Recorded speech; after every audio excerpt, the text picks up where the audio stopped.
If you've ever had to go no contact with a parent, how did you explain it to your children? So we have a listener who wrote in, and when she became an adult, she estranged from her mother who had been abusive her entire life. So it was definitely the right choice for her. She had to cut her off for her own safety, physically, mentally, emotionally, all of it. Well, now she's a mom. Her daughter is 3.5 and starting to ask more and more questions like, who are your mommy and daddy? So she knows more questions are coming, and she wants to know what are the best ways of explaining this so that I don't lie, but I don't tell her too much that I take away her innocence.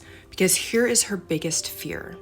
Her biggest fear is I go so soft explaining why she doesn't have a grandma, and then my child starts to think, oh my gosh, if I misbehave, this is what my mom does. Like, she's capable of just leaving me. She'll cut me off, and she doesn't want that. So she wants to know, what have you guys done? If you've ever experienced this, how did you explain this to your children if reconciling wasn't in the cards? Like, you were never going to reconcile with your parent.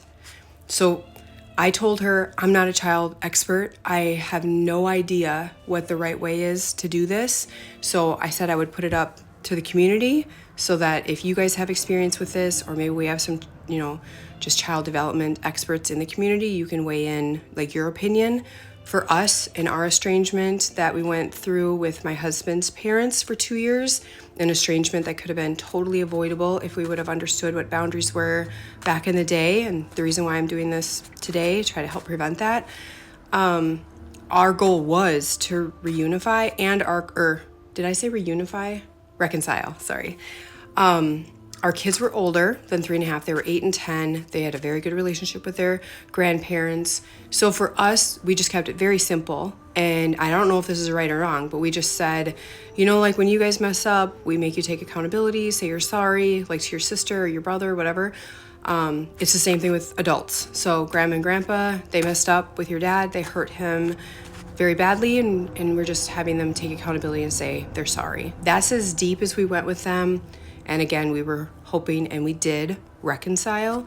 I don't know if that was the right way at all. We didn't know what we were doing during the time. But since again, I didn't know what to say to her. I thought maybe you could share your insight, what you would do, or maybe what you have done if you've been in her shoes.